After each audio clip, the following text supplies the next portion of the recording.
I'm J.G. Michael, and this is Parallax Views.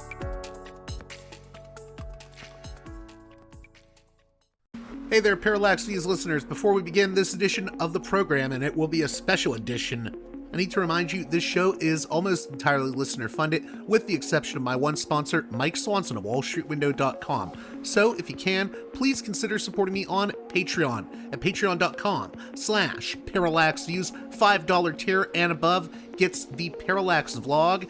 It's a long-form, monthly show that C. Derek Varn of the Varn Vlog and I do, where we talk about a number of different topics, current events, movies, the works, and I think you'll enjoy it. Also, you can get a producer's credit at the $10 and above tier, or if you want to just help the show out, give $1.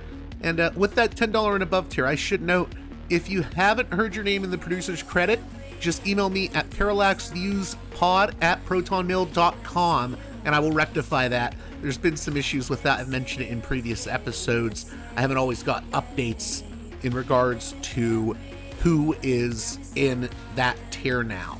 So please keep that in mind. Email me at parallaxviewspod@protonmail.com if you have any issues. Also, check out my sponsor, Mike Swanson's WallStreetWindow.com free newsletter. Sign up for it now. I've had listeners make a return on investment thanks to Mike's trading tips. It's a great financial and trading newsletter. Check it out, WallStreetWindow.com. Now, on to this edition of the program. It's a special edition, 4 different interviews, all dealing with the anti-war movement and the suppression of anti-war voices and anti-war dissidents in the age of Trump 2.0.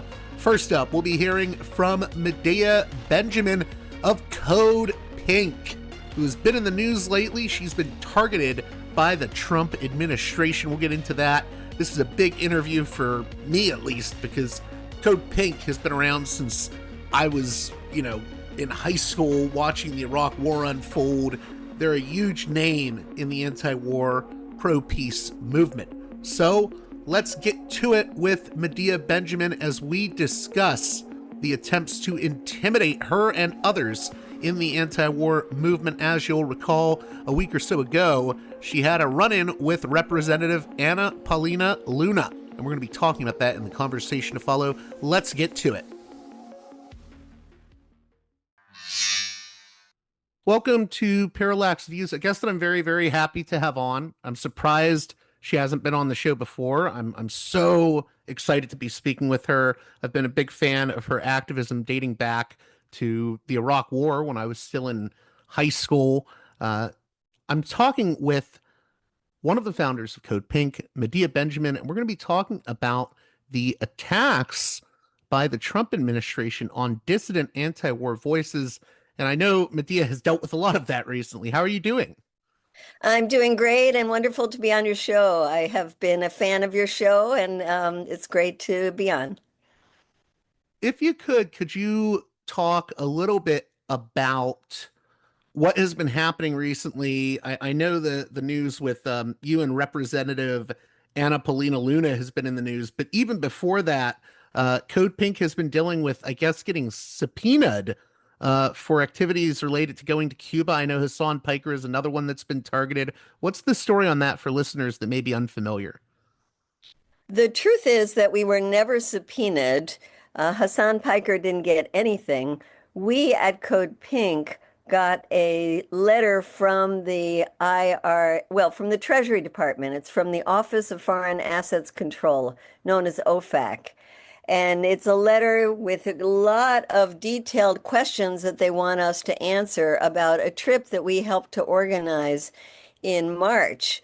That was a massive trip. We had on our charter plane 170 people, but in the end, when we got to Cuba, there were over 600 people from around the world who came.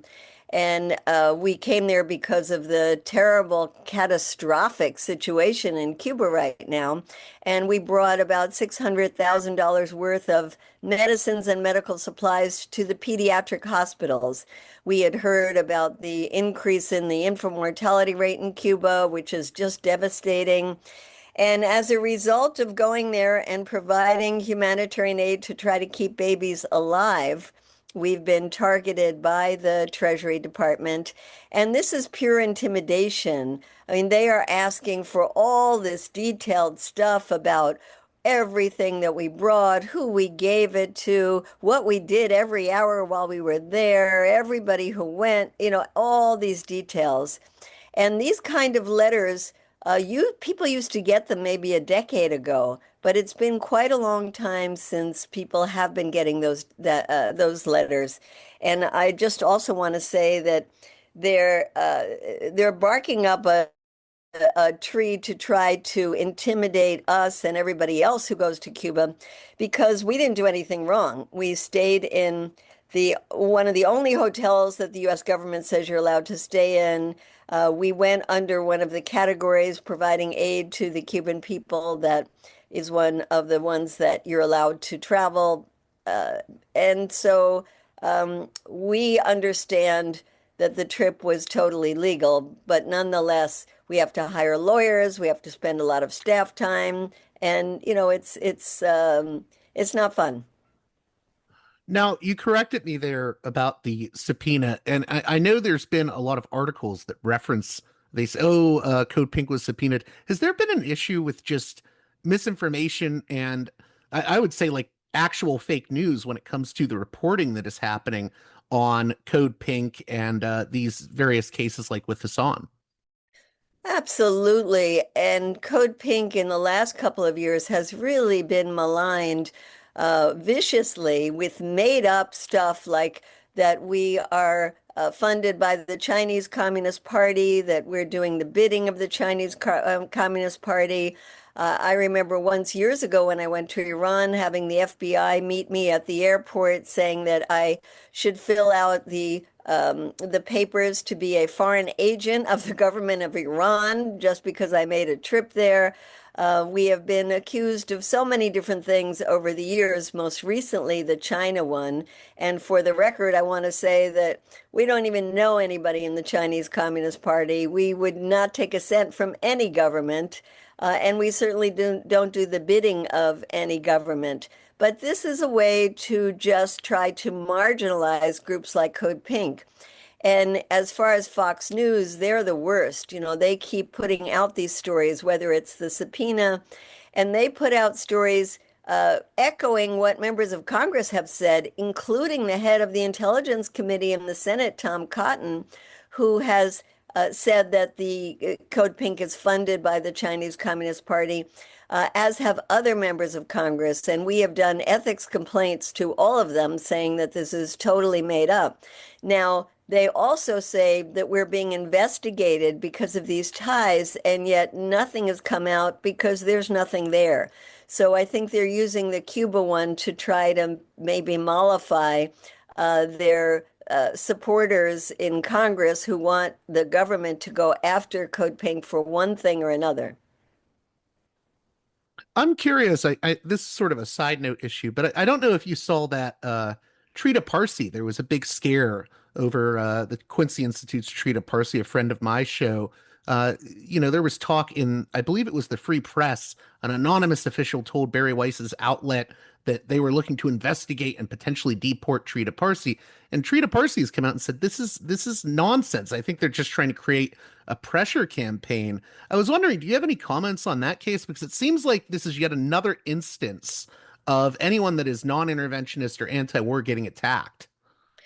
Exactly. I wrote to Treat as soon as I heard that, and he came back and he said, one, it's fake news, two, but let's recognize that he has been attacked for years and years, just like Code Pink has been attacked for many, many years. He's been accused of being an agent of the Iranian government, and it's so far from the truth because he really is so balanced in his analysis of U.S.-Iranian relations. But yes, there is a similarity there. Now, I know that in the case of the organization he started, the National Iranian American Council, NIAC, They have constantly been accused of being pawns of the Iranian government and had a number of legal attacks against them, just like Code Pink has had a number of lawsuits against us as well. And again, these are you'd think they would be thrown out as frivolous lawsuits, but no, they really make the organizations expend a lot of time and money and energy into refuting these lawsuits. And so whether it's attacks against us of being pro-Hamas, or we've been attacked for being Chavez supporters in Venezuela years back. Of course, we're being attacked as being supporters of Fidel Castro, even though he died quite a number of years ago. So yes, they use the lawsuits, they use Fox News, they use their bully pulpits in Congress during hearings to actually make these false allegations. And unfortunately, there's not a vehicle for us to sue members of Congress to stop this. I'm curious as well. I don't like to do the compare and contrast a lot, but how would you compare this to the Iraq war years or even previous administrations, whether it's Obama or Biden or even the first Trump? Has the pressure by this administration on anti-war activists, do you think it has increased? Is it worse than it's been in the past? What are your thoughts on that? I think it's absolutely worse than it's been in the past. Anti-war activists have always been attacked. I'm old enough to have participated in the anti-Vietnam War movement, and certainly there were a lot of attacks on activists then. During the Iraq War, there were many attacks, but they weren't so much coming from the government. They were coming more from people who supported those wars. And it's quite interesting now that the vast majority of people don't support these wars anymore. And it's the government that's coming after us. And it's the government that is so out of touch with their own constituents. Totally, even if Republican or Democrat, people are sick and tired of these wars. We've seen it so much in the case of the Iran war, the most unpopular war in modern history. And yet, the members of both the Republican and the Democratic Party, to a large extent, want to just keep the hostility towards Iran going, and do attack people like us who say Iran is not our enemy, China is not our enemy. We don't want any country to be our enemy. We want to live at peace and cooperation. That is the majority view, but unfortunately, the ones who pay the campaign contributions to Congress and in the White House as well are not peacemakers. They're the ones who profit from war, whether it's the war machine itself or lobby groups like AIPAC. They're the ones whose voices are unfortunately much louder than the voices of the peacemakers. Now, are you able to talk about the incident with Representative Anna Paulina Luna? It's weird because before this happened, all I knew about her was she was the lady that would talk about UFOs and disclosure, and now she's claiming that you assaulted her, and yet the video doesn't even show that. And I believe when you were detained, the police let you go shortly thereafter. Well, talk about harassment. I was arrested once in the halls of Congress by a creepy right-wing congressperson, Darrell Issa, who said that I was obstructing his path walking down a big hall when I wasn't even close to him. And I was detained, and I showed the officers the video, and I said, I wasn't doing anything. They saw it, they knew it, but I was arrested anyway. And then the case was dropped. So I was very concerned. I was walking down the hall with Anna Paulina Luna. We were having actually quite a decent conversation, even though we're on very different sides politically. And while we were walking in the halls of Congress, we even shook hands on a deal because she said one of the things she wants to do is to strengthen the FARA Act, that act where you have to register as a foreign agent. And I said, great, we would love you to strengthen that because we at Code Pink have no contact with a foreign government like the Chinese Communist Party. But groups like APAC would then have to register as foreign agents. So we shook on it, saying, yes, she should do that, strengthen the FARA Act. And then she walked outside, and I continued walking with her and talking with her. And then we started to talk because she had just been in a hearing where she had maligned Code Pink. And so we started talking about other things like Cuba. And at one point, she made a really, really silly comment, and my hand kind of gestured and You brush her inadvertently arm, basically. touched her Yeah, sleeve right. inadvertently. And she immediately went, oh my God, you touched me. And I said, oh, I'm sorry. And she said, if you don't leave now, I'm going to call the police. I mean, suddenly the tone changed. We were having a very civil conversation. And I said, oh, I'm sorry. I'll leave right now. And I left. And then she called the police, had them come and find me, surround me, hold me there. And I was thinking, oh my God, I'm going to be arrested for inadvertently touching her sleeve. She went out on media saying that she had been assaulted by me, that I was violent. I mean, it was just insane. So anyway, when anybody saw that video, especially when we played it in slow motion, people would really just laugh about it. And there were a lot of funny memes that went on social media about her being all beaten up and having to go to the hospital and things like that. But it was just, again, an intimidation tactic. I was gonna say, so did she come back out after? Because I thought I saw a picture of her grabbing your head, or was that another representative? That was another representative, and it was very funny because 10 minutes after the police said, okay, you can go, another very conservative representative, Maria Elvira Salazar, who's very much in favor of changing the government of Cuba, came up and we started talking. And at one point, she said to me, you drank the Kool-Aid of the Cuban government. And as she said that, she put her hands on my head like this.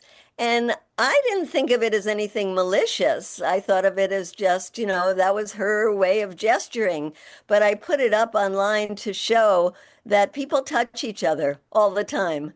And there is no intent of assault.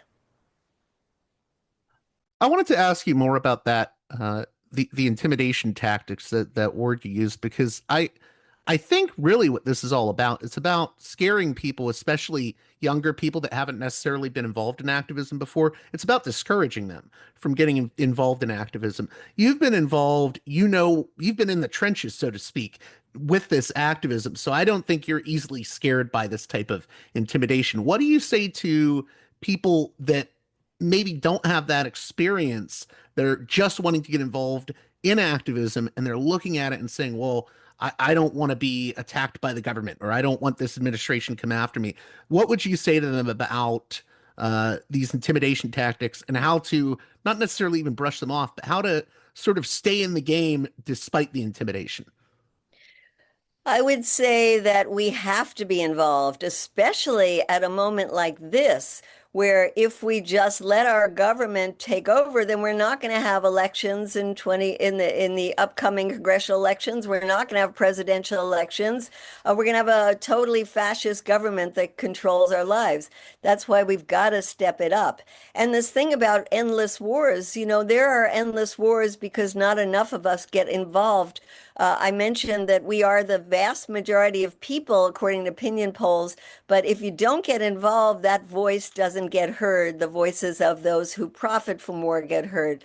So we have to get involved. Now, I would say that if you haven't been to protests, come out to protests. If you step up one level up from what you have been doing, or if you haven't done anything, get involved. Look for a local group you feel comfortable with. There are so many different organizations you could join. Code Pink has chapters all over the country, and we would love people to join them.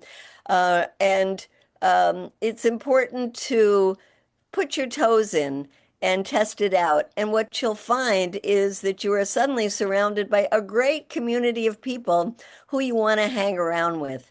I know yesterday, when there was the caged fight outside the White House, when our White House was being used for a gladiator type fight. There was a Code Pink and other groups came together to do a collective picnic and say, feed people, feeding, not fighting. And those kind of things where we come together to show what is it that we want to do versus what they want to do. Food, not bombs, healthcare, not warfare, support immigrants in our communities. These kind of things are so important. And I feel that every time I'm starting to get depressed, I go out to a protest. I say a protest a day keeps the fascists away. And when you're in community, you feel much better. You feel a sense of power, you feel a sense of hope, you feel a sense of direction. So getting involved is really important. Closing out here, I was curious, what would you want people that maybe are only learning about Code Pink recently from these recent incidents like the one with Luna? What do you want people to know about Code Pink? And I ask this because I've even talked to people that used to be MAGA that are now starting to question it. They're saying he's not an anti-war president. How can I believe what he's saying about Code Pink? I've actually heard that from some folks recently. So what do you want to say to people that are maybe just learning about Code Pink, or they're just throwing off the shackles of the propaganda that they've been fed? I would say read some of our materials, listen to our podcast, listen to interviews like this, understand that we're not partisan. We're not Democrat, we're not Republican, we are nonpartisan. We just want our government to stay out of wars. When Trump has done good things like go to North Korea and try to make friends with that government, we were cheering that. When Trump signs a peace deal like the one we just signed, even though he should never have gotten into this war, it was unprovoked. We say, yay, a peace deal.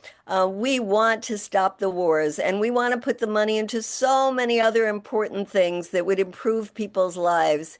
And so I think people, if they really started to look at what we're about, would say, aha, that's a pretty cool group. Another thing about us that people should know is that we're joyous. We love life. We love to sing and to dance and to do protests in creative ways and be forward looking. So I think we are a good antidote to despair and to anybody who feels like there is no light right now. Come and join Code Pink or look at Code Pink or support Code Pink or do whatever you can, whether it's us or another group, to be part of a movement for peace and love. Real quick, just one more thing, if you have one more moment. I wanted to get this in here because you mentioned the immigration. We're seeing this horrible stuff with ICE happening right now. Do you think there needs to be a link made between being anti-war and also opposing the horror that we're seeing here domestically? Absolutely. I was just at Delaney Hall in New Jersey with people who automatically were making those links in several ways. One is why do people leave their countries? Oftentimes because of policies like U.S. policy that make lives in their countries so difficult. We just talked about Cuba. The U.S. strangling of the economy there makes people desperate to leave that country.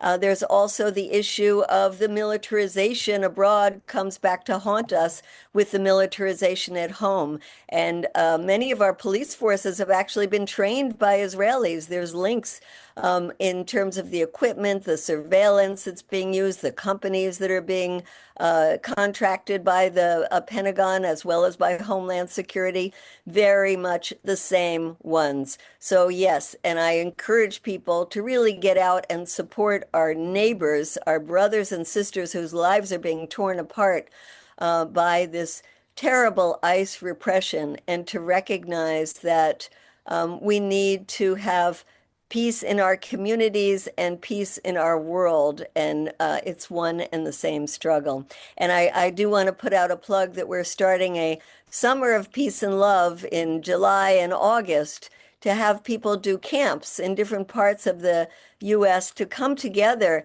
and recognize the connections between the domestic and the international, learn more about the over $1 trillion Pentagon budget that the White House wants to increase to $1.5 trillion, what we could be doing with that money to make the lives of people in this country and around the world much better. So yes, thank you for that final question of linking the domestic and the international. Well, thank you again, Medea Benjamin, for coming on Parallax Views. People can visit your website. It's codepink.org, right? That's right. And you can write to info@codepink if you want to ask a specific question or just sign up to get our alerts. Next up, we'll be hearing from Chip Gibbons of Defending Rights and Dissent to get a sort of big picture overview of the assault that is happening on not just anti-war dissidents, but dissidents more generally, and how it is not just an issue pertaining to the Trump administration, but actually goes back further. This is one you are not going to want to miss. I think it'll give a bigger overview and understanding of the issues that we're talking about on this episode. So let's get right to it with Chip Gibbons.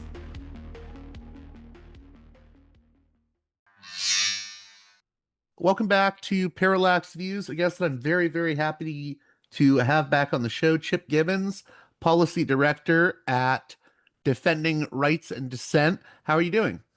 I'm doing well. How about you? I'm doing as well as could be. It's scary times we're living in, and I wanted to have you back on the show because I'm doing this whole episode with various guests discussing the sort of assault on dissent and free speech we see with regards to the Trump administration, and also just the attacks on anti-war protesters. But I think it's much bigger than just attacks on anti-war protesters. What do you make of what's been happening in this first year of the Trump administration? Well, I mean, I think they're very interconnected, right? Donald Trump, in spite of the fact that he had a bunch of weird podcasters on the campaign trail saying he was pro free speech and anti-war, is very pro-war and very anti-free speech, as I think most people knew, but who knows? But, you know, he inherited an attack on free speech from the previous administration that was aimed at opponents of the genocide in Gaza. Under the Biden administration, we saw the sort of worst attacks on free speech since the early days of the Bush War on Terror. Now, Donald Trump has taken that and said, I can make it even worse. Let's go back not to the Bush years. Let's go back to the McCarthy years. Let's go back to the Palmer raids. And that's not just my opinion. In some of these cases about politically motivated deportations, we've seen federal judges say this is reminiscent of the first and second Red Scares. And, you know, initially the attacks were on non-citizens who had supported Palestinian rights, who had opposed to genocide, very much picking up the baton from the previous administration and escalating it.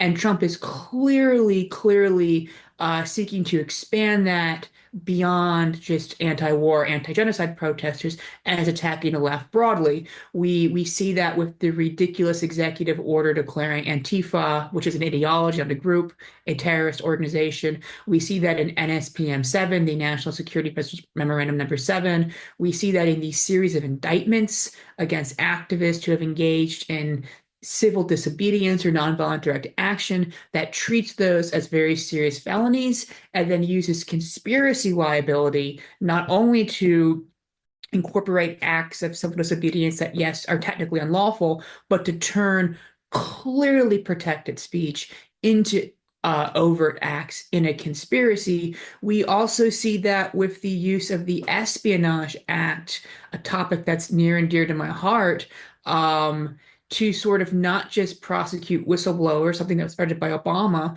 but to surveil journalists. You haven't seen any journalists indicted, but you've seen journalists have their homes raided. You see in this indictment of Courtney Williams, who is a source for Seth Harp's excellent book, The Fort Bragg Cartel. You see clear evidence they were surveilling Harp's communications with her. So you see this sort of growing war on dissent. And, Trump is, I think, more inhospitable to dissent than his predecessors. I think he's more authoritarian than them, but he's using tools that were gifted to him, and he's escalating attacks on speech that were already going on. You mentioned the Espionage Act. Can you speak a little more about the history of that and how it's being used today? Well, the Espionage Act was passed, I believe, June 15th, 1917. I say that because it's June 17th, 2026. I had to think about the year. Almost 109 years of the Espionage Act. The Espionage Act is one of the worst laws in U.S. history. It was initially used to criminalize free anti-war speech. It did so using very bizarre legal theories that have been mostly rejected for the last half century, although maybe I'll make a comeback in the Trump years. And then it became a tool based on separate provisions of it to sort of attack whistleblowers. When Dan Ellsberg gave the Pentagon Papers to the New York Times, the Nixon administration turned to a provision of the law that made it unlawful to disclose without authorization, quote unquote, national defense information, to both try to shut the New York Times down for publishing the paper, for publishing the Pentagon paper, shut them down from publishing it, not shut the paper down, as well as jail Mr. Ellsberg. The Supreme Court said the Nixon administration could not seek a prior restraint against the New York Times, but it was silent on if they could prosecute them. And the Ellsberg Anthony Russo prosecutions fell apart due to the Nixon administration's misconduct, not due to the constitutional questions. The law sat mostly dormant until the Obama administration revived it with an unprecedented war on whistleblowers. And then Donald Trump, during his first term, brought a prosecution against the journalist Julian Assange, something the Obama administration was under immense pressure to do by the CIA and the FBI. And for all their many crimes, faults, and failures, they refused to budge on this one, which was, I think, to their credit. And then the Biden administration, legitimized the Trump indictment of a journalist, Julian Assange. And now we have this law, and it says, unauthorized disclosure of national defense information. What is national defense information? Law doesn't define it, generally believed to be classified. What is an unauthorized disclosure? Well, if I'm a whistleblower and I talk to a journalist, they're not authorized to hear the information. The law also criminalizes the receipt of it. So technically, the journalist, by receiving the information, has also possibly broken the law. And, if you publish the information as a journalist, that's breaking it. And if you just share a New York Times article on social media, you could make a case that that's breaking the law as well. Representative Rashida Tlaib, to her credit, has a bill, the Daniel Ellsberg Press Freedom and Whistleblower Protection Act, that I helped draft that would fix these problems. I don't have a lot of optimism with the U.S. Congress, but I'm very heartened that we have members like Rashida Tlaib who are taking a brave stance for the First Amendment. So the Espionage Act has been one of the worst laws, and historically, it has been used against anti-war speech, both when it was used to criminalize protesting World War I, but also when it's been used against whistleblowers, right? Dan Ellsberg was exposing the Vietnam War. The Chelsea Manning was exposing the Iraq and Afghanistan wars. Julian Assange was exposing the Iraq and Afghanistan wars as well. So historically, it has been a law used to penalize people who have been exposing some aspect of U.S. foreign policy. Now, in terms of the wording that's used to go after dissidents, it's interesting. I wanted to talk about this in relation to National Security Presidential Memorandum 7, NSP M7, as you mentioned. It seems like what's done is this very vague language is used. Vague to the point of, what does this even mean? Extreme gender ideology, I think, is one of the terms that gets used. What does that even mean? Can you talk about this sort of vague language and the NSPM 7 more generally and how it ties into all of this?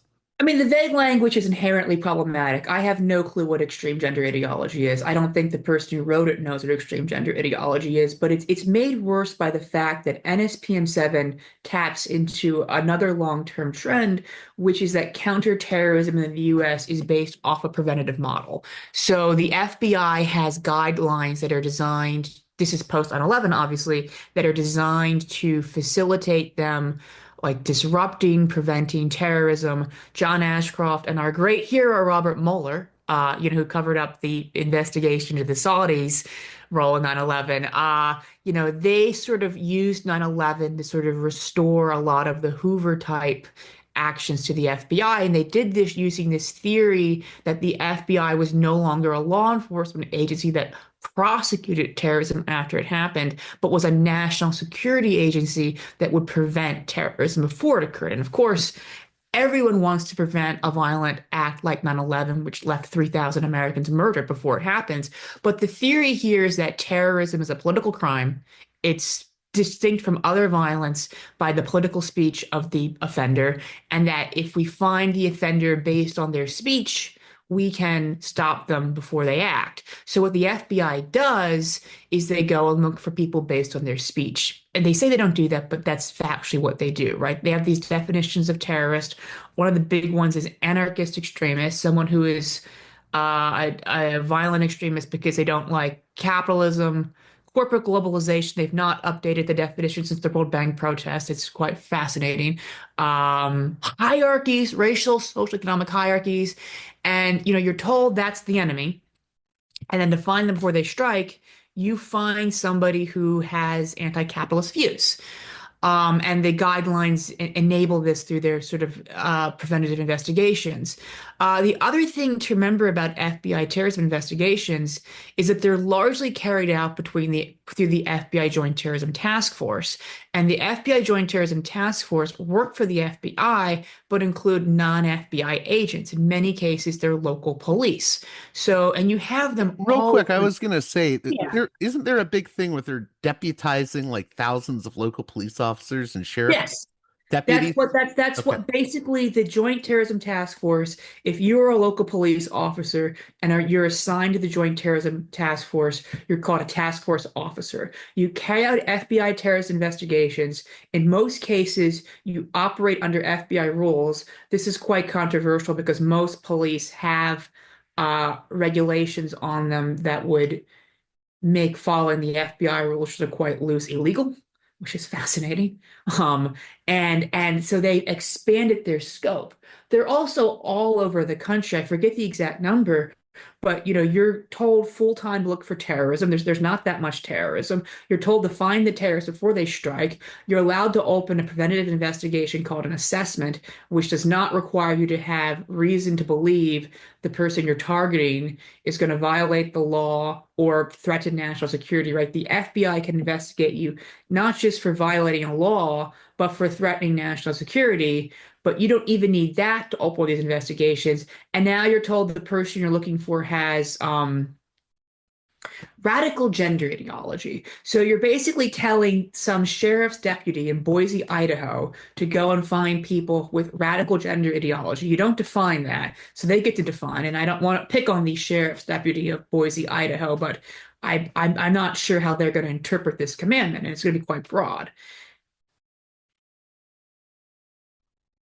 So, in terms of everything we're seeing, I mean, it's almost hard to keep up with all the various assaults on free speech. I mean, we've had campus activists be targeted, Mahmoud Khalil. We're seeing Code Pink's Medea Benjamin and Hassan Piker being targeted because they visited Cuba. You mentioned Seth Harp. I'd like to talk about that a little bit more. So you have journalists, activists, student groups, everyone is being targeted. What can the American people do to push back against this trend? And I think it's worth pointing out that, Piker and Medea Benjamin are being accused of violating U.S. sanctions laws, and that, they're being accused of going to Cuba and violating the sanctions. But the sanctions laws are both a tool for punishing speech and have broad free speech ramifications. Look at Francesca Albanese, who has been sanctioned for basically reporting on U.S. corporations' complicity in a foreign apartheid state, Israel's genocide. And it isn't just that she can't use a credit card, which is quite terrifying. She can't pay her rent. It makes it a crime to engage in coordinated advocacy with the sanctioned party because coordinated advocacy is considered a service. So if I wanted to work with Francesca Albanese and coordinate my own advocacy for Palestine with her, I'm now breaking a law. I'm breaking the sanctions.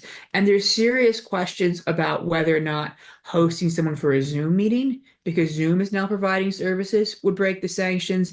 And you see from these extreme Zionist groups attempts to get Amazon to take her author page down because they say by selling her book or just having an author's page on their website, they're providing her with services. So these sanctions have very broad effects on freedom of speech, and that's something that needs to be targeted or and like changed. What can the American people do? I mean, I think speaking out, I think standing in solidarity with those who are attacked, I think making sure we don't let them take our free speech rights away, and I think really pushing the Congress to like change some of these laws. I mean, Rashida Tlaib, 100% we should be backing her in opposing the Espionage Act or reforming the Espionage Act, I should say. And I don't just say that because I wrote the bill, but a lot of these tools were heavily criticized a long time ago, right? George W. Bush was quite bad for free speech. And we all said, we're going to stop this. And then we don't take away any of the tools he used when Obama comes in. We normalize them. When Trump leaves, we cannot keep normalizing the Espionage Act. We cannot keep normalizing the FBI. We have to go and actually dismantle the national security state, right? The business where we were all upset about Bush's attacks on free speech, and then we allow the tools he used to do this to remain in place and normalize those attacks and expand them was a huge mistake, and it paved the way for Trump. So, since you mentioned, or we both mentioned Medea Benjamin and Hassan Piker, can you explain? I want to understand this. So they went on a humanitarian aid convoy to Cuba, and this violates, I guess, U.S. sanctions and or travel. How does that work? Like, why are we not allowed to have an aid convoy that goes to Cuba? I'm not an expert on this Okay, precise okay. aspect of the sanctions law. I don't want to speak on a topic I don't know too much, but obviously, one of the really disturbing things that happened in the 90s was that we allowed people to criminalize humanitarian aid. And obviously, Cuba goes back, before then, but there was a series of discussions and debate about whether or not if you had armed groups that engaged in unlawful acts, but also had political wings, also had humanitarian wings. This is most in the Palestinian context. Could you aid their political wings? Could you aid their humanitarian wings and, be within the realm of the law? And there was a huge attempt by the Reagan administration to deport 8 activists, 7 of them were Palestinian, for giving basically humanitarian aid to Palestinian groups and for speaking out for them. And, initially it was believed that their actions, had they been citizens, would have been protected by the First Amendment. But then the government takes this position that actually there's basically this exception to the First Amendment if we say someone's a terrorist, and the Clinton administration enacts the Anti-Terrorism and Effective Death Penalty Act, which creates the Material Support for Terrorism statute, which very much mirrors how the OFAC sanctions works. So we've accepted this framework both with the sanctions and both with the Material Support for Terrorism laws that treats humanitarian aid to orphans, to widows, to people who need it as terrorism or violation of sanctions. And it's something we absolutely should be rejecting. And again, Clinton was a Democrat, but the Democrats could do something about this when they're in power because everybody knows that this has had a terrible impact on helping people in humanitarian crises. And I wanted to go back real quickly to Seth Harp because I believe so. I mentioned Medea Benjamin. One of the people targeting her is Representative Anna Paulina Luna, a Republican from Florida, and I believe she's also one of the ones going after Seth Harp. Why are Yeah. they going after this journalist? I haven't covered the Fort Bragg cartel story enough on my show, so I was wondering if you could illuminate my listeners on this. Yeah, I mean, Seth Harp wrote a book called The Fort Bragg Cartel. It is both an investigation of various criminal activity, usually involving the drug trade at Fort Bragg. There's been a number of unsolved homicides or strange deaths there, all of which seem to imply or indicate that various members of the U.S. military, especially special forces, are engaged in drug trafficking. But the book is also a scathing critique of the U.S. war on terror and shows how these policies are the war on terror coming home. It's also a fascinating, in a disturbing way, documentation of sort of the normalization of assassination as a tool post 9/11. Obviously, there's a longer history of U.S. assassinations, but they come back with the drone policies, with the night raids post 9/11. And it really is a fascinating attack on U.S. imperialism, both at home and abroad, and its impacts.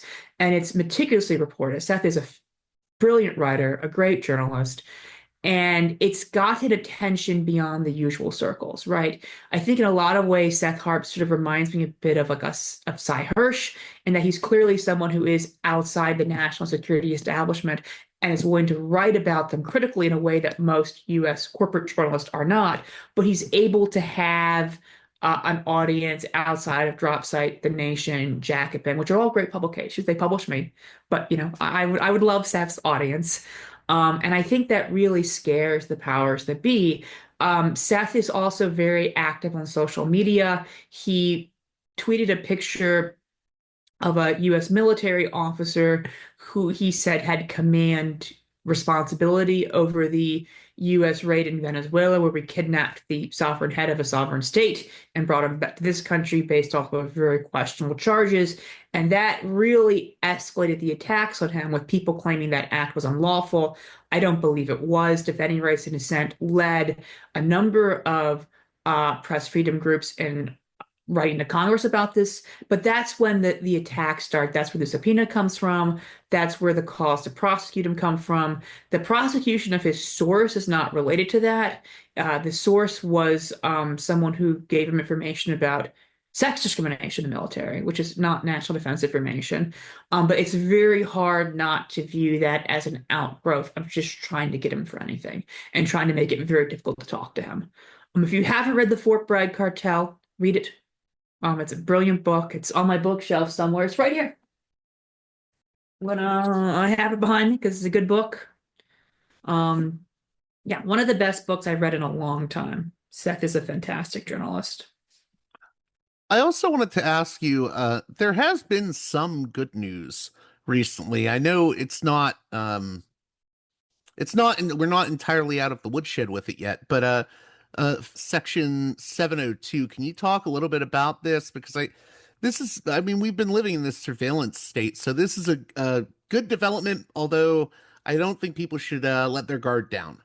So FISA Section 702 was passed in the late Bush years in order to impart legalize, I'm putting legalize in quotations, legalize some of the illegal surveillance that George W. Bush was doing. Majority of Americans actually thought Bush should be impeached for spying on Americans without a warrant. The leadership of the Democratic Party worked with the Bush White House and Republicans to pass this expansion of FISA over the majority of their own over the objection, the majority of their own caucus. It's really one of the worst examples of the Democratic leadership, both betraying their party, their base, and the country in order to work with a Republican to like smash civil liberties. Section 702 is supposed to be a purely foreign tool. It's supposed to be about intercepting collections of foreigners overseas, which is why we're told, does it matter? You don't need a warrant. But what happens is that while you can't use 702 to target an American on purpose, you can keep the communications if you incidentally, that is by accident, incidentally collect them. And then once you have those communications, you can access them without a warrant. You can search them. There's like a whole database, and people have described people just searching them like they search like a Google search. So, someone could access the 702 database and say, I'm going to search for Chip Gibbons, and I'll get everything in this communication that mentions Chip Gibbons, my communications about me that are in it. without ever getting a warrant. And if you want to access my phone communications, you'd have to get a warrant. But because it was collected incidentally, you don't need one. There's been a big push over the years to add a warrant requirement. I think that's very necessary. This comes up for renewal every so often. I'm blanking on the exact number of years. And there's always some belief that this sort of coalition of principled libertarians, Republicans, there's a few of them, not as many as there used to be. The weird MAGA people who don't have any principles but are mad about FISA because they believe, some sort of deep state conspiracy against Trump, which I'm separating out from the Republicans like Rand Paul or Thomas Macy, who I disagree with, but have a principled objection to surveillance. And then you have the progressives, right? And this fact that there are people in both parties who aren't in leadership but are deadly opposed to this, dead set against this law, means there's a weird coalition that could block it. And there's always some finagling and wrangling at the last minute. Jamie Raskin, whose father was Marcus Raskin and was spied on by the FBI, and who was a longtime opponent of surveillance and supporter of the warrant requirement, voted against it. Last time it came up because the Biden administration put pressure on him. And then Mike Johnson, the Republican Speaker of the House, who'd been against 702, broke the tie and passed it. So they're always able to sort of put pressure on someone to sort of prevent being passed. Right now, the law is very much held up because of some of the other awful thing the Trump administration is doing. We'll see what happens. It should either be sunset completely. We existed just fine without the law. Or there should be a warrant requirement. Like, you should not be allowed to search my communications without a warrant because the NSA, quote unquote, incidentally accepted them. And the people searching the communications are not just the NSA, it's the FBI and stuff. And we've seen things like the FBI searching this foreign intelligence database for information about both Black Lives Matter protesters who were arrested, as well as J6 insurrectionists, rioters, whatever you want to call them. And that very much mirrors some of the abuses that the FBI was engaged in the 70s and 60s, where the NSA was collecting telegrams, which, that's way back when. And then the FBI was having them search them for information on political dissidents, mostly people they called racial extremists, fascinatingly enough, which is what they're doing now. And that was considered a huge abuse. And somehow we're back at that point, and no one seems to be noting that parallel. Just two more brief questions. I know I'm coming up against the half-hour mark, but I'll make extra time for you. I love Parallax. I'll make extra time for you. I appreciate that. I also wanted to ask you about this, the uses and abuses and misuses of this term domestic terrorism, because, I think a few months ago, Trump was saying we need to designate the recent attacks on Tesla dealerships and cars as domestic terrorism. It's not enough to just, go after someone for a crime of vandalism. They have to use the domestic terror guideline. Is this a worrying development? And I also, do you see it as connected to previous administrations? And what needs to change with regards to the use of this idea of domestic terrorism? What's even worse than the use of domestic terrorism is domestic extremism. The FBI and its internal program for domestic terrorism goes after what it calls domestic extremists, not domestic terrorists. And there's been some question as to what they mean by that. And part of that is, I think, because they can expand it beyond just terrorism. I don't have an information, but the FBI has had an extremely loose definition of domestic terrorism. The FBI also puts responsibility for enforcing federal riot laws and monitoring quote unquote civil unrest in the domestic terrorism division of the FBI. And again, terrorism is a preventative matter. We spy on them before they happen. So there's actually a Bush era FBI memo that instructs people to look for signs of protest, like signs, rallies, and monitor them, because there could be civil unrest, there could be rioting, and that's terrorism. So the sort of putting political speech in the category of terrorism expands the web of surveillance. Of course, the idea of terrorism, the idea of extremism, is defined by its political nature. So if you commit a horrific crime of violence but you have no political motive, you're not a terrorist. If you vandalize an arms manufacturer, you're nonviolent, but you throw red paint, you smash a window, you're a terrorist because you have a political purpose. So the entire idea that there should be a special category of crimes reserved for the political beliefs of the actor and that requires more stringent policing is very much disturbing from a First Amendment standpoint. And again, this has been going on for decades. Trump has made it much worse, but he's exacerbating existing tendencies. And that doesn't mean you don't say, Trump isn't bad. Everyone's like this. No, Trump is, I think, in a lot of ways a unique threat. But it does mean the problem isn't just Trump. And when Trump goes, hopefully we have some democracy, we get rid of him, or he leaves office. Defending rights is a 501c3, so we don't endorse candidates, but I'm saying I assume Trump will not be president forever because we have term limits. In the next administration, you need to start dismantling these policies. Start dismantling the FBI National Security Division, put a warrant requirement on for 702, reform the Espionage Act, get rid of the U.S. sanctions regime that allows them to target speech. In closing, I feel like we've circled this a lot during this particular conversation. We don't want to downplay uh, how bad Trump has been with these policies, but there's also like a long history. How do you get people to thread that needle and understand that in some ways, I don't want to say that Trump is just a symptom because he's doing these extraordinary measures that are very dangerous, but it's part of a bigger, longer history, and it's institutional, this problem. It's Yeah, it's a structural. really difficult conversation to have sometimes because you don't want to fall into this tendency you see online sometimes, like, well, Obama did this, right? Why are you talking about Trump? Obama did this. It's like, well, I was very active politically during the Obama years. I criticized all of these things. Obama is off yachting with rich people right now. Trump is the president, so even if Trump was not worse than Obama, which he is, wouldn't really matter. And the other flip side of this is to say, well, Trump is, unique, the worst thing that ever happened, and all this is a surprise. And the reality is that, Trump has not really passed any new laws, right? NSPM 7 uses the FBI Preventative Terrorism Program. Espionage Act has been on the books. The sanctions have been on the books.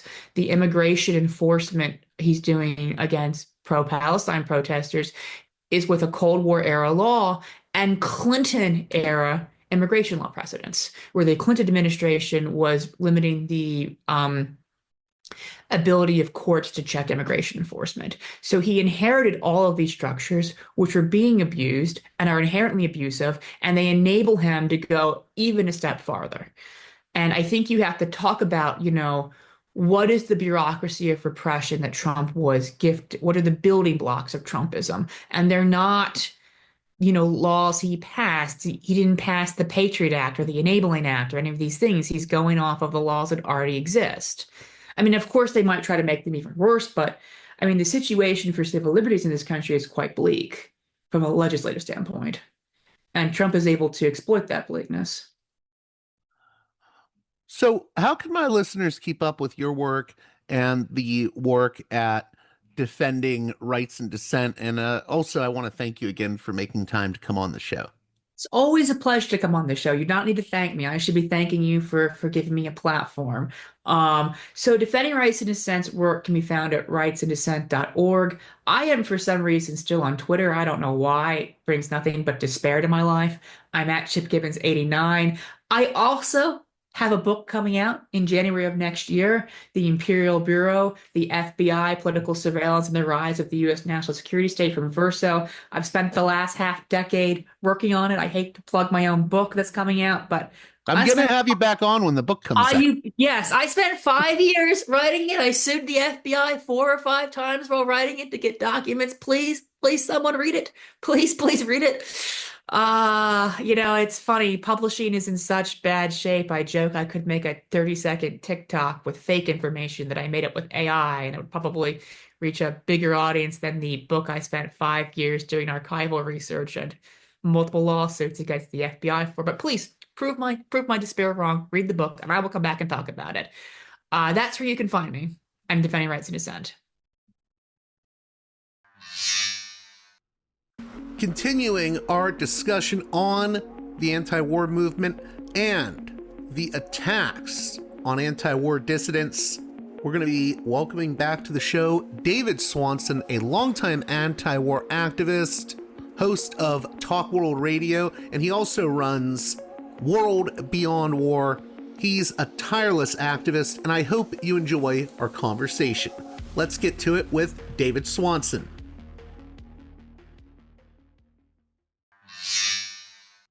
Welcome back to Parallax Views. David Swanson, Executive Director of World Beyond War. He's a longtime anti-war activist, hosts Talk World Radio, and you can find his work at Let's Try Democracy. How are you doing, David Swanson? I can't complain. Probably will. How are you? I'm doing well, but I've been worried lately seeing all the actions we've seen the Trump administration take with various dissident voices when it comes to war. We just had a scare over Trita Parsi from the Quincy Institute being attacked in the free press, and allegations that the Trump administration was going to go after him. We saw what happened with Medea Benjamin of Code Pink and Hassan Piker because of their visit to Cuba. What do you make of what's happening? I know that this isn't new. Anti-war voices have always been attacked by the establishment, but this seems like a really worrisome trend, what's happening now. I don't know. It just feels like they're going hard. Well, it most certainly is worrisome and outrageous and horrendous and cruel and illegal in many ways. It does not compare with how people suffer in some other countries for trying to exercise free speech.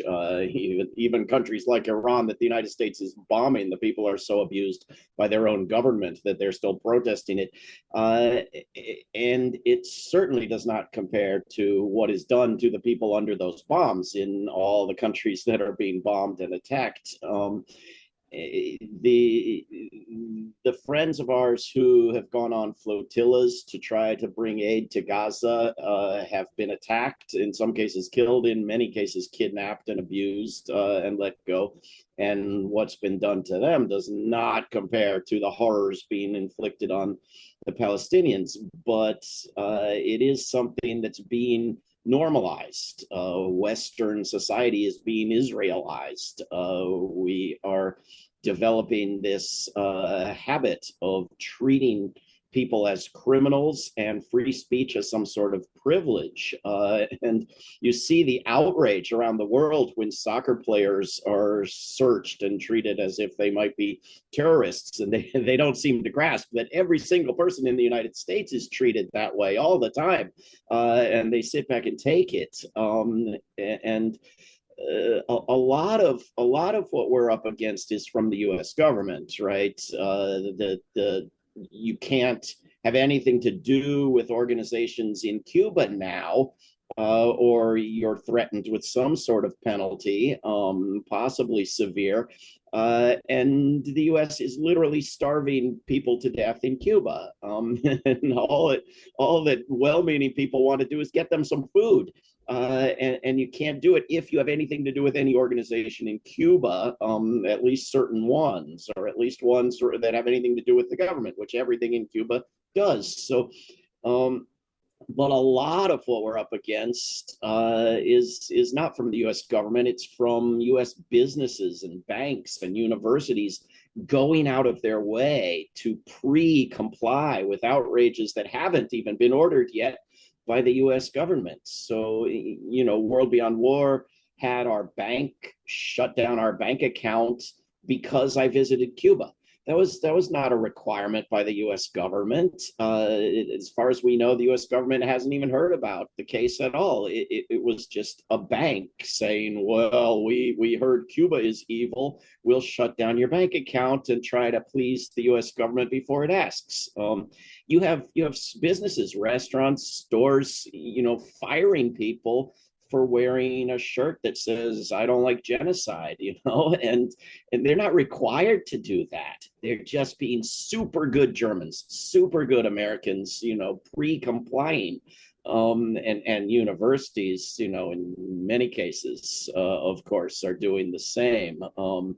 And this isn't even the worst. I mean, the worst is the UK, where hundreds of people, senior citizens to children, are being hauled away for saying I oppose genocide or I support Palestine Action. And Palestine Action, an organization that does vandalism and property destruction, their members are being prosecuted for terrorism. So, and we World Beyond War, we do protests every time NATO has a meeting. They're going to have their meeting in Turkey. We don't know whether to go. We don't know whether it's safe to protest anything in Turkey because of that government. So it's coming at us from all sides, and we have to be smart, but we can't get scared. I was going to ask you that next, actually, because I asked Medea Benjamin this. What do you say to like young people that are sort of getting scared or intimidated? How do you keep people's head in the game? Because these intimidation tactics, we can't let them work. So how do we sort of fight back against that? And how can people sort of, not give in to these tactics? Well, we have to be smart, and we have to be willing to back off and lose particular struggles in order to advance the greater cause. But we cannot get scared and run away. And we ought to be continuing to speak out at every possibility. I mean, what I say first and foremost to young people as an old person is I'm sorry that we have let it come to this, but we are going to need your help to undo it, because there's only 1 or 2% of people in the United States who ever do a damn thing. And if you're willing to join that 1 or 2% as a young person, we need you. But we need more people, and we need you to shame your institutions, shame your professors if they aren't out there with you. If you can't exercise free speech on a university campus, the university's alumni and donors need to be feeling shame over that. And people outside of that campus, people not subject to those punishments and those career enders, need to be acting in solidarity. Students who can't do something on a campus, there ought to be a rally happening a block away that they can go join, that's being led by people who are not facing the same threats. And we who are not in the UK need to be flooding UK prosecutors with statements of support for prosecuting genociders under universal jurisdiction, not opponents of genocide.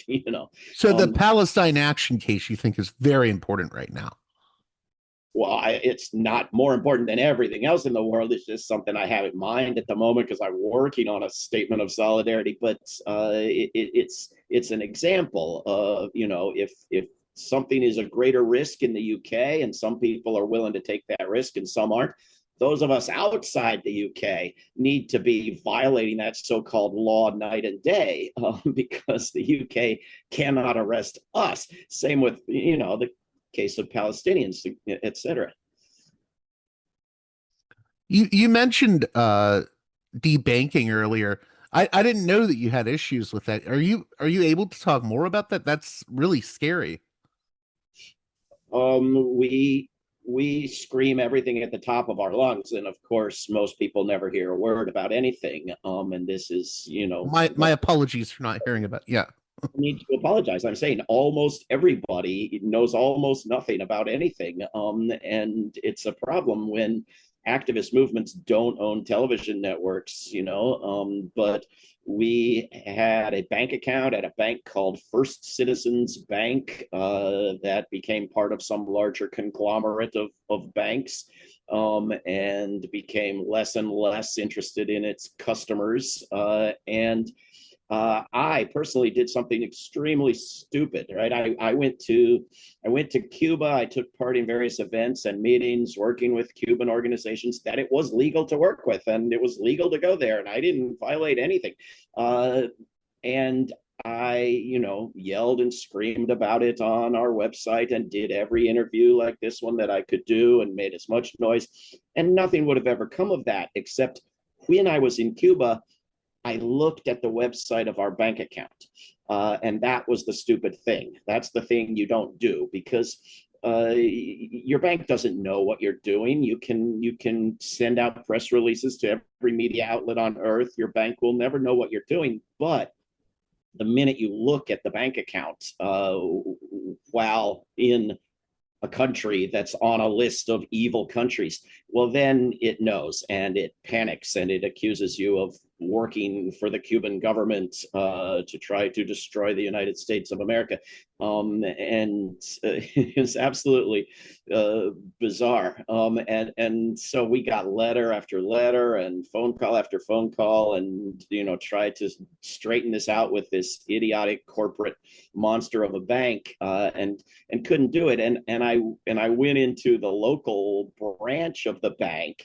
And the minute I did, they sort of decided I was a human and started treating me super nicely and trying to fix everything. And of course, I don't work for the Cuban government, but they couldn't get the higher ups at some distant corporate headquarters to change anything. So we got two new banks. We have banks in various countries, and we have two banks at the moment in the United States, so that if one of them freaks out over something, we still have the other one. And we regularly go there in person so that they actually think we're human beings. It makes all the difference in the world to show up physically in person in some place. Otherwise, I don't know what it is. People think you're not, like, you have to humanize all the victims of each war, every different demographic. Otherwise, I don't know, they're not humans or something.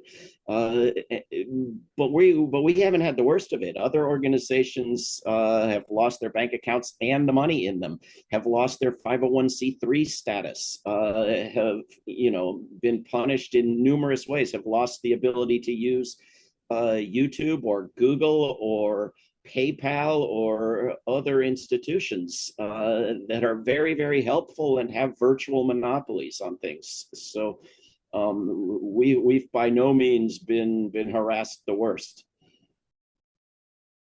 Do you have any feeling on the state of, say, campus activism now? And is there anything that's heartening you about the amount of resistance we're seeing to the war agenda? And what do you hope happens in the future?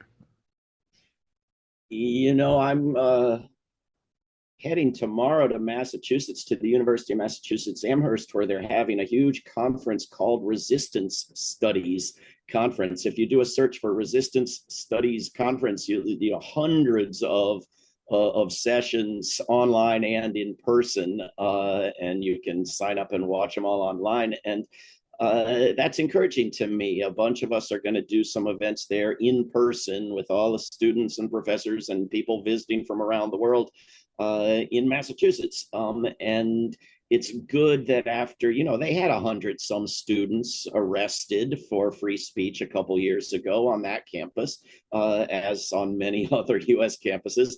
And they haven't completely backed off. They're, trying a few different things. And campus activism has backed off to some degree from a couple years ago and has shifted and changed, and people are trying different strategies and off-campus work and divestment campaigns and so on. But I don't think that public opinion among students has changed so much as the visibility of the activism, and even the activism hasn't changed so much as the media coverage of the activism.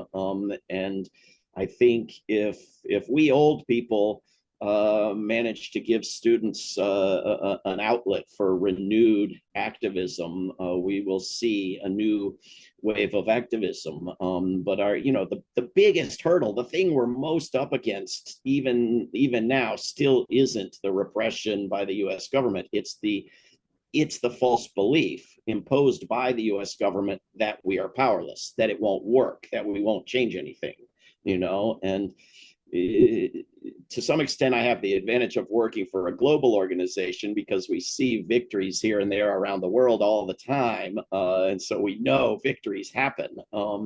But you gotta struggle for them. I talk to people in Bolivia, and they say, well, of course we're shutting down all the roads and closing down the capital. They promised us stuff in the last election and they didn't keep their promises.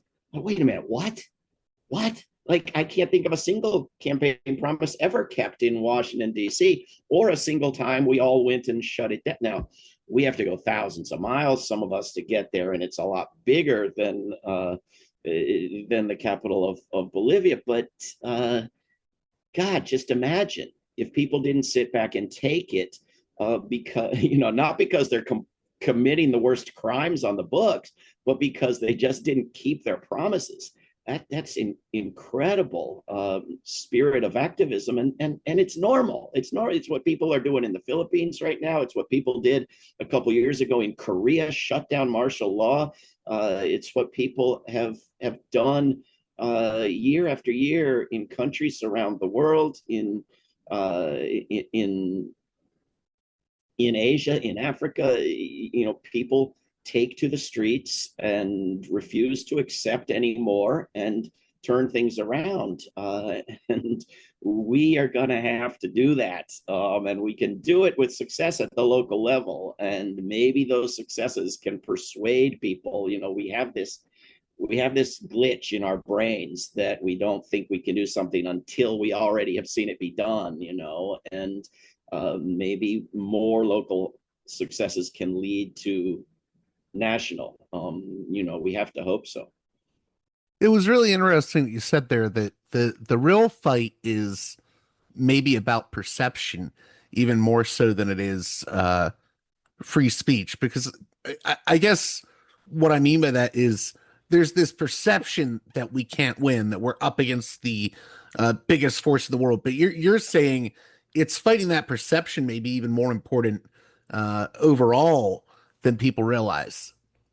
Yeah, the perception that it's hopeless and we can't do anything, combined with the distraction that the thing to do, if you aren't going to crawl under your bed and cry, is to vote harder in the next election. I think those are twin problems we're up against. I met with a group of activists last night, and the big idea that everybody had was we should focus on elections and we should vote more or vote harder. You only get one stinking vote. It only takes you 1 minute. You can only do so much to tell all your neighbors to vote. You still got the other 364 days to deal with. And I asked them, is there going to be anybody at any level on your ballots worth voting for at all? Well, no, but and not even any attempt at logic, just we must do it.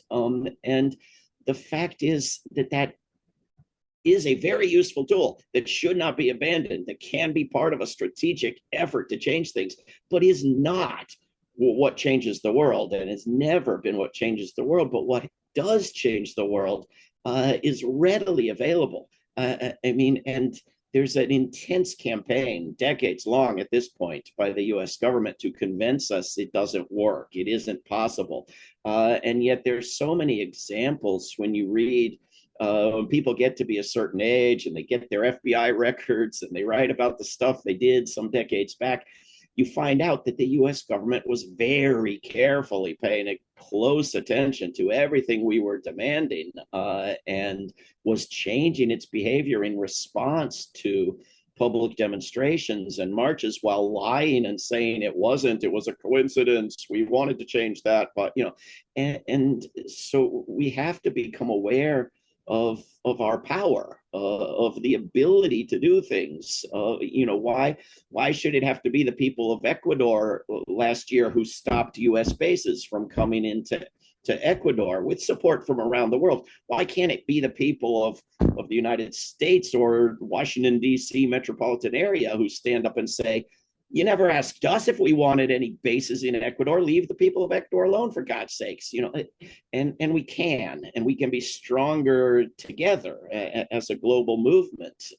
But we can do things that have never been done before. You don't have to have had the same success 10 times in order to have it an 11th time. You can have it for the first time, for God's sake, but we have to get over that defeatism and that election obsession. Closing out here, I know that in October you have the No War 2026 conference, Beyond Borders. I will have to have you back on closer to the date of that just to promote it, but maybe you can give my listeners a sort of peek into what will be going on at that conference. Well, I would love to, but I would recommend our organizing director, Greta Zara, who's been working on it, if you'd be interested in having her on. But we're going to have wonderful speakers from around the United States and dozens of countries around the world, and artists and performers and musicians. We're going to have academics who have studied places that have not effectively not had borders, and cases where countries have for a time not had borders, and the damage that is done by the borders and the militarization of borders. And we're going to look at the relationship between the wars that create the inability to stay where you live, which most people naturally want to do, all else equal, and the militarization of the borders and the treating of the war victim refugees as a new enemy at the borders, and at the possibility, the alternative. I mean, you hear all this talk in U.S. politics about open borders, but all it is fantasy Democrats in the mouths of Republicans. Like my favorite U.S. politicians are always what the Republicans pretend the Democrats are, but of course, sadly, they aren't. But getting rid of the borders, saves you not only the shame of abusing soccer players from the teams you want to lose, not only the incredible expense and the death and suffering of the militarized borders, not only locking children up in cages, but all the extreme hassle and the simple denial of the right, the basic human right to move. You don't choose your color of your skin or your gender, your sexual identity, and so forth, and so you shouldn't be discriminated against. Well, you don't choose where you're born, for God's sake, and you shouldn't be discriminated against based on where you're born. We should make as much of this planet as we still can, given the economic, the environmental destruction, livable, and we should let people live on it where they choose.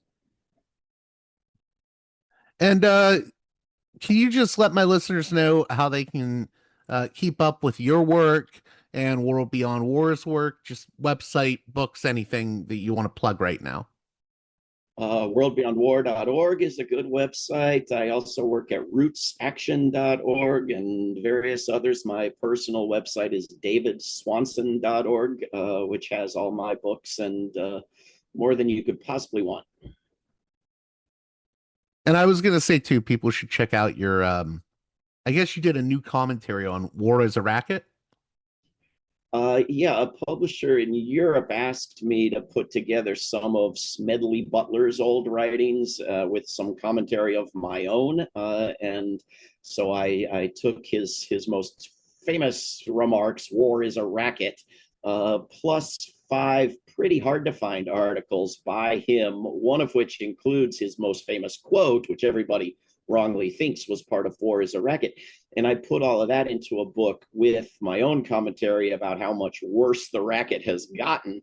And I called it War is Still a Racket. And that's my most recent book. Well, thank you so much, David Swanson, for coming on Parallax Views. This has been a really great conversation, and I'm so happy you were able to participate. Me too. Thank you very much. And finally, in the final portion of our special edition Parallax Views covering the anti-war movement and the assault on anti-war dissidents today, and as we learned in previous conversations, it was a thing in the past as well, we'll be hearing from activist Angela Keaton of Antiwar.com. I'm very familiar with her work. I grew up listening to her radio show, The Liberated Space. She also produced the radio show of Scott Horton for some time. And we're going to be talking about a number of issues related to the anti-war movement and free speech, including Mayor Karen Bass in LA and what she is doing against pro-Palestinian protesters there in LA. We'll also be discussing how once upon a time the FBI was spying on the editors of Antiwar.com. All that and much more in the conversation to follow. I have to say, this isn't even the full conversation that I had with Angela. I'm probably going to post the entirety of it on Patreon at a later date because we went much longer than expected, and just for the sake of this episode I had to edit things and sort of keep it to a minimum. But you'll probably be hearing a longer form version of this episode very soon on Patreon if you're a $5 and above tier supporter, so keep that in mind. With that being said, let's get right to it with Angela Keaton of Antiwar.com. Welcome to Parallax Views, a guest I'm really excited to have on. I was just telling her that off air. She's been a big influence on me. Her and Scott Horton, I listened to a lot during my days in high school and early college. Angela Keaton of Antiwar.com. How are you doing? I'm doing okay, apart from everything. So the reason I wanted to have you on was I think you could offer some insights into what is happening with regards to our civil liberties in this time of war and just imperialism. You know, Trump has done all this craziness with Iran. Hopefully, this is the end of it for now. Then we saw what happened with Venezuela. We see what's happening with Cuba. But, you know, it doesn't just stop abroad. This also usually comes home. And I think one of your mentors, Justin Raimondo, would point this out very often, that, you know, the wars abroad eventually come home with police militarization and attacks on civil liberties. Do you want to talk a bit about that? Well, I have been personally very lucky because I've been hiding from the world for the past several years. So I have not personally had any recent bad interactions as an anti-war activist, but it's well, I mean, it's always been somewhat dangerous to be an anti-war activist. The war is the most important thing the state does. You're really ruining the state's major source of business and importance and how America keeps its status and power in the world. So when you're challenging that, you're doing the worst thing you possibly can do. But none of this is new. We're much more aware because we've had now 20 years of access to things like Facebook and Twitter. So we can see activists in real time. It has definitely gotten worse over the past 2.5 years, since October 7th of 2023. The crackdowns on all kinds of protesting, both at war abroad and war at home in the form of ICE are daily. I mean, that's normal. You mentioned Medea Benjamin recently was attacked by Anna Paula Luna, who claimed that Medea attacked her. Of course, if those of you who've seen the video, that's not at all what happened. But it's not hardly the first time Medea Benjamin's been chastised or politically penalized or punished for saying absolutely normal things that many voters would probably agree with if they knew exactly what was going on. Lots of women have been manhandled by cops during these protests, whether it's been young college girls or people as prominent as Dr. Jill Stein. So it's very dangerous. That's if you can still protest. I live in Los Angeles most of the year, so Karen Bass, who was once a member of Students of the Democratic Society, is now LAPD's best friend, and she's the mayor, right? She's the mayor, and it has been. It's more or less illegal to protest the occupation of Palestine in Los Angeles, and has been so now for the past two years. She worked heavily with white supremacist Zionist groups, and of course the obvious one being LAPD, to make absolutely certain that she could look like the good guy by occasionally making some banal complaint um, about LAPD, but she's basically has arranged it so that it's illegal and you can be roughed up by non-state actors in LA. There are private vigilante Zionist groups that were on UCLA campus and in other places. So yeah, if you can protest, it is dangerous. But in some cities, as like mine, you really can't do much at all. I spent a lot of time in the year also in Florida under the regime of Ron DeSantis, and here BDS is illegal. Right. It's an absolute assault on free speech. And I do think there is a connection between our civil liberties here and, again, what we do abroad in the name of war and the war state. I was wondering if you could expound on that a bit, because I think some people forget just how much the two things are related. Oh, it's entirely related. Going back when I was really young in my teens, I somehow got it in my head that it would be a good idea to work with neoconservatives on free speech issues. This was the beginning of speech codes and hate speech. Uh, the problem with being a teenager is sometimes you can't always read people's motives very well.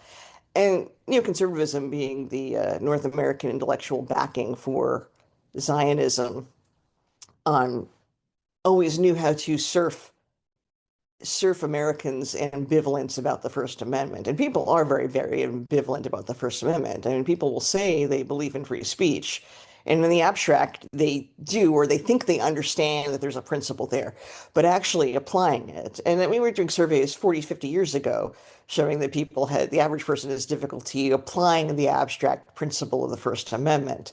Now, there might be some intellectual cases, and I've seen some communists make this case that there should not be free speech at all. There should not be a guarantee of it, but that's a very different argument than what most people are making. What they want are exceptions for their hurt fifis. Now, sometimes hurt fifis are part of historical grievances that are horribly violent and need to be rectified. And in other cases, it really just is people being emotionally weak.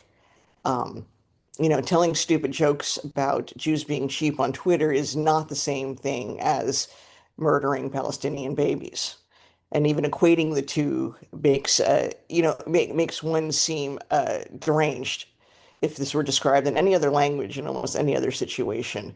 It's like when people go looking for anti-white prejudice or anti-white racism.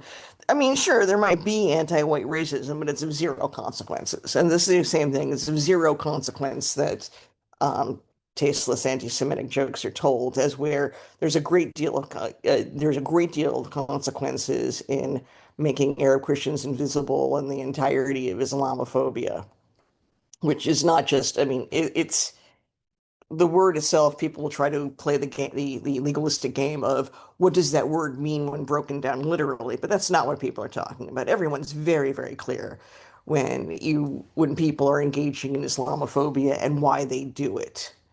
And groups that were once entrusted to protect civil liberties or understood to be a fan of civil liberties have completely abandoned that. I mean, when I was a young, mouthy atheist, it was generally fairly even-handed, but there's also a sense of minding my own business and leaving others alone. We have new atheism, which um, came down with the most phony form of anti-PC, and basically became nothing but privilege for speech that insults and demeans Persians, Palestinians, Arabs, Muslims, pretty much anybody in Central or West Asia. I was Uh, going to add to that real quick. I don't know if you saw Sam Harris's recent statement, or I don't know if it was a press release where he says, this is why I will never debate the issue of Palestine. Like, he doesn't have to debate it. He doesn't have to debate people about Zionism or what Israel is doing in Gaza. It's so arrogant. Oh, it is arrogant. And what is Sam Harris's job and what is his obligation to society? He's some very talented rich woman's son. That's all he is. He's not an expert. He's not an expert at comparative religion. He's not an expert at foreign policy. I'm not actually sure what Sam Harris does or what his original job was.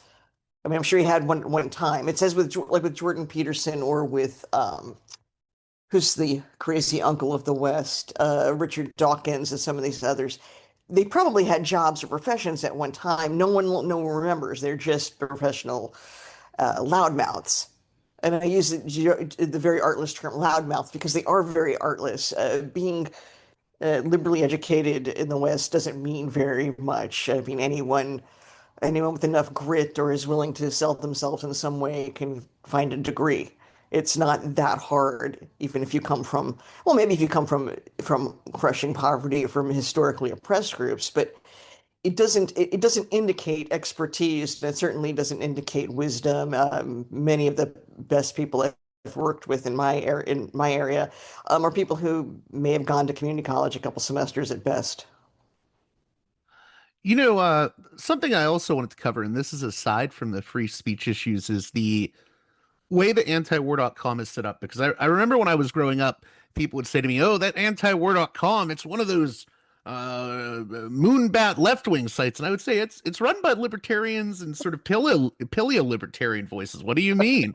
And but what's interesting to me is you do carry some left-wing voices on the antiwar.com blog, like Brett Wilkins, and you always keep it on issue.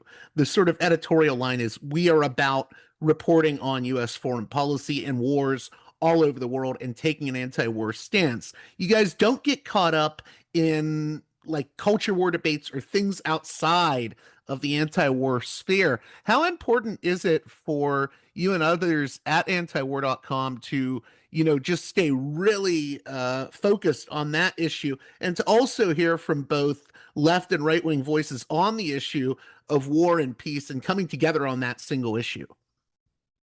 Well, I mean, for us, it's very much our thing. I mean, we're not trying to convert people to libertarianism. I mean, it's great if you want to become a libertarian, and I apologize, there's going to be staff and people pinging in the whole time, without me being able to turn off all the damn sounds.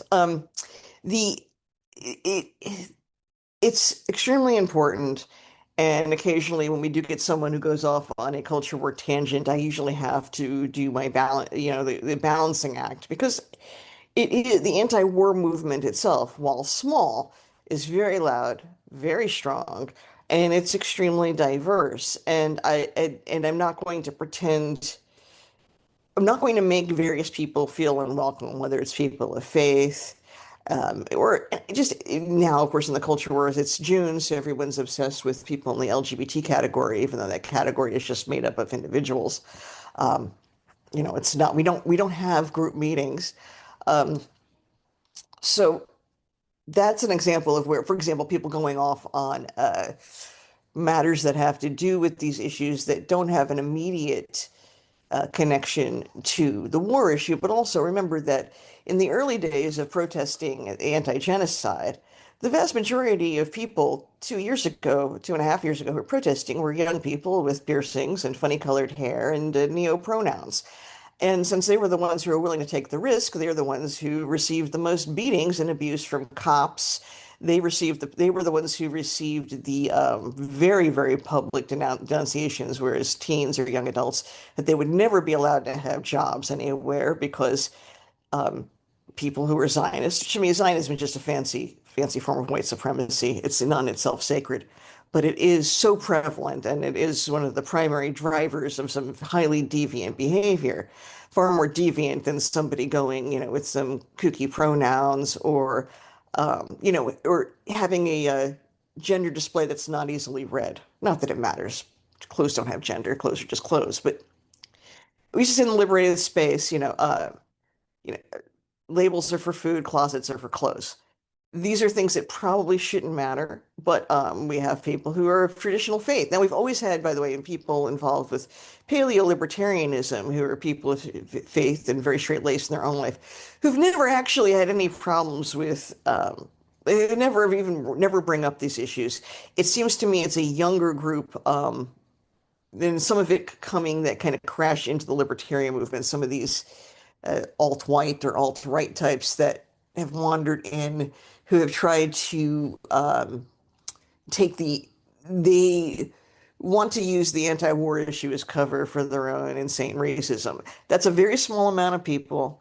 It's it's a group of people that has less and less influence in the libertarian movement all the time, which is reorganizing and hopefully will correct course. Everybody at antiwar.com is a different kind of libertarian. We're all libertarians, we're all anti-state, but the expressions of that or the moral basis for that are all different. We have some people who are bedrock atheists. We have other people who are, who are serious Catholics. A variety of kinds of people. So we all have different takes on these issues if we were called to ask. But the thing is, we're just, there's a million other people who can give you libertarianism 101, or who can give you, or who can take different positions on the culture wars. The culture wars aren't the same thing as, finding little Palestinian girls kind of hung by hooks because of the way they blew out the window. When I say they, I'm using the passive voice as the victim flew herself out the window. Every one of those is killed by an Israeli or an American in some form. Every one of those children you find shredded up. That's a very different thing than, let's say, oh, I, didn't wear a top at a pride parade. And so when judging people, I'm certainly looking at things like, can you rationalize the murder of children? Can you rationalize the murder of their grandparents? Can you, seeing young Palestinian men wandering, in a daze, who haven't eaten in months and don't know where the hell they are and don't know where their families are, and thinking to myself, this is something we did. And when I say we, I mean, I may be saying you and me, but that's only because we, are forced, our money is taken from us. Now, in the literal sense, no, it's not used for the war. Obviously, the Federal Reserve has its meaning, and is its own creation that decides who gets money and who doesn't, who's wealthy and who isn't, and make sure that all the wars will get paid for, even if people are, even if we have, let's say, 1 million homeless men in the U.S. Well, I guess what I was asking you is do you think it's important at antiwar.com that we sort, because I have this feeling on my show too, where I try to reach out to libertarian and conservative voices. We may agree on everything, we may disagree on everything else, but we agree on this issue. And I think anti-war lives by that maxim that Randolph Bourne had, that war is the health of the state. So, I think that one of the things that's always impressed me about anti-war is you're willing to work with a voice like Code Pink and publish their work, even if you don't agree with them on every domestic or economic issue. How important is it for left and right voices to come together on these issues of war and peace? It's absolutely necessary if there's going to be any serious social change.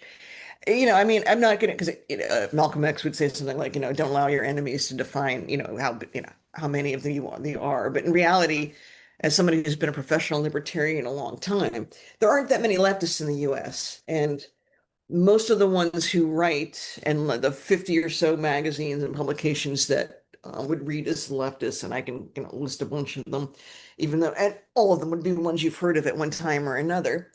And you look at social networking, and let's say you look at the anti-imperialist part of Antifa and left anarchists generally, and look at how many communists there are, and there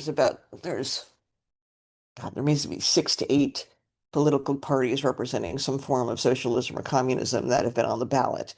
And then you add the chaos that's the libertarian movement. That's not a lot of people. It's certainly enough to have a mass movement, but one would have to, let's say, not constantly obsess over what people are doing or not doing during Pride Month, or what we call health, euphemistically call healthcare. Whatever happens there, you might, if you're arguing for single payer healthcare, you might as well be arguing for a free unicorn pony for everyone. I mean, obviously the system is set up this way, so it does kill people, so it does suck out your money. There's no reason healthcare would never need to cost this much. And I'm not an economist. I'm just someone who can actually understand events, I can estimate labor costs and parts and things and know what they actual market value might be worth. There's nothing that going into Cedar Sinai for a day that should cost 50 grand. But that's a real thing. I mean, it's an event I experienced. So just coming from my own life. Um, the those that might be an economic argument. The fact is, it's way too late to be discussing any of these things. It doesn't matter. It just doesn't matter. You have to fight the state in every way, from every angle, all the time, if you want to fight war, if you want to fight the police state.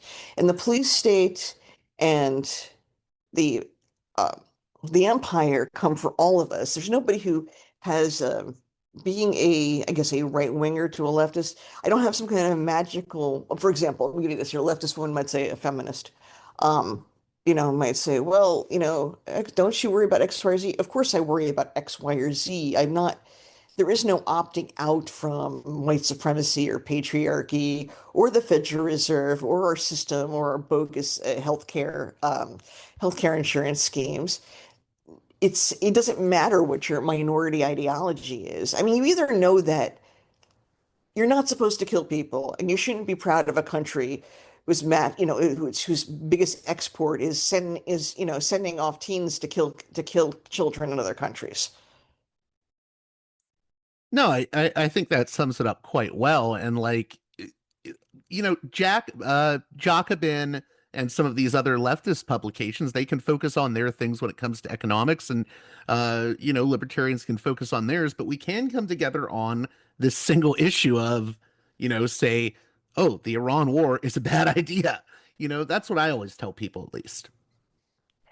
It, the I mean, the single issue really should, be life. Um, it's and all of this. I mean, there's a million reasons to be outraged, though, about how to express this. It's I use the semantic difference. There's a difference between pro-lifers and the anti-abortion people. Um, Okay. I don't get into like two, because I mean it's not a position, and I mean everybody in anti-war is a completely different position, and we'd all be arguing amongst each other. But I would say pro-lifers generally would be your Catholic socialist types, your Catholic worker types. They don't, make my hair stand on end. But a lot of these conservative evangelicals, many of whom who are already involved in some kind of racism, so Zionism for them wasn't a big step. They their anti-abortion stance is a weird abstract one that only seems to be pointed in certain directions certain times. um, the countries that the U.S. occupies or has a presence in, the U.S. probably has a presence in 120 countries easily, and far more than that. I mean, we were talking about bases and so on, anywhere between, I've heard any numbers between 700 and 1,000 bases. um, that what the USG does, what the DoD does in terms of polluting the world. And by the way, if you haven't seen Abby Martin's documentary, um, in the name, I'm sorry, my brain's blanking on the moment, but her new documentary is out. I watched it with another right libertarian woman, another anarchist like myself. We both came from objectivism. Earth's greatest enemy. That's it. Yeah. And, you think of us as women from the right. We thought it was brilliant. I mean, absolutely captivating. And Abby does such I mean, it's not a short movie. She takes you through these several stories, and they're all linked together. Um, and it wouldn't be as effective if it had been chopped up into a miniseries or something. When you leave that theater, you are so angry at the DoD. And I guess what I'm going back to with the pro-life thing is that the Department of Defense has poisoned the atmosphere. It's poisoned land all over the world. Iraq, how many years later, women still having miscarriages, and they're having deformed, defective babies. Maybe that's not the right word for it, but You um, can't be pro-life if you're supporting this kind of war state. no, how could you possibly be? And I don't think there's enough challenge on that. There's usually pushback on just the more abstract thing of, oh, you're controlling women's bodies. It's more aggressive than that. I mean, they're actively killing it's as if they don't want non-American babies to be conceived. And when I say American, I'm talking about North American babies. Obviously babies in West and Central Asia don't count. And I'm motivated. I mean, and all this is true, by the way, whether it's Africa or Latin America, or in the rest of Asia. I mean, we're just right now because it's just so brutal at the moment. But it is the U.S. It is the U.S. occupation of Palestine. Um, Israel to me might as well be Canada. I get confused that Mark Carney isn't another senator. And it all kind of, now that I've gotten older, is all smushed together in my head, all these people, because they're all the same people. And it's the same government. And I'm paying taxes. When I say paying taxes, I don't pay the taxes. The money's just taken from me. It's taken from me whatever I buy. If I buy something, if I were to have land, if I were to, in theory, have land, there is no land ownership. We all pay taxes on it. The banks own the houses. And all my country does is kill people. So I don't know what it is I'm supposed to be for. I don't know what I'm supposed to be proud of. It just was Flag Day the other day. I couldn't give a flying flip. Um, and when Memorial Day happens, I'm just sick to my stomach. It's a barbecue on the bodies of all the dead, on the dead of, America's poor, on the dead, who fed off the bodies of poor people and the oppressed all over the world. So, um, yeah, even though I've taken a long break from activism, now that I'm just kind of slowly coming back into it, I'm sure I will find situations where I will um, I will come once again head to head confronted with power. I mean, antiwar.com was the subject of a DOJ and FBI investigation. I, And I after a wanted to, lawsuit, that's what I was going to ask you about right now, actually. yeah. You literally read my mind, Angela. Well, Eric and Justin won, and Justin did not get to see the final disposition of the case, which is a shame. And more than ever, and let's see, a week from now, Justin will have been gone 7 years. And oops, I'm not gonna get all teary-eyed on the show, but Eric Garris, our boss and our founder, and he co-founded with Justin and Alexia Gilmore and Colin Hunter, all from the Libertarian Party's Radical Caucus. And they were, they worked directly underneath Murray Rothbard until the big split in '83. Um, Eric, our boss, has always had a file since he was 17. He was a red diaper baby. And Justin met Ayn Rand, he must have been 14, and she told him that he was a genius, which was the beginning of a whole libertarian chapter of itself. But that court case was very, very important and very grateful. I know people have mixed feelings about the ACLU, but extremely grateful to the ACLU for taking that case because people put so many work hours into making that victory happen. Well, And it was a for victory for people all that of them. don't know, what was the case about? I mean, they were spying on anti-war editors. Right. And I mean, they were spying on, Justin was writing things on 9/11. He wrote some things ancillary to 9/11. Now I can talk about them more freely. The culture's changed so much, but we can talk about the Israeli art students. And when I get back to Los Angeles, I'm going to try to get some more of Justin's work on 9/11 distributed out to as many people as possible for free, if I think I can budget that, because I want to, now that the world's more comfortable about talking about the occupation of Palestine, that the spying goes back to is what it always goes back to, in this case 9/11, but everything is about the protection of the empire, Israel being the crown jewel air base in that. It's not that Israel itself is any great shakes, but it's the USG's most important air base to protect their insane ideology and oil and resources, and to keep everyone in line. In the great blessings of classical liberalism, which turned out to be just a soft shell fascism.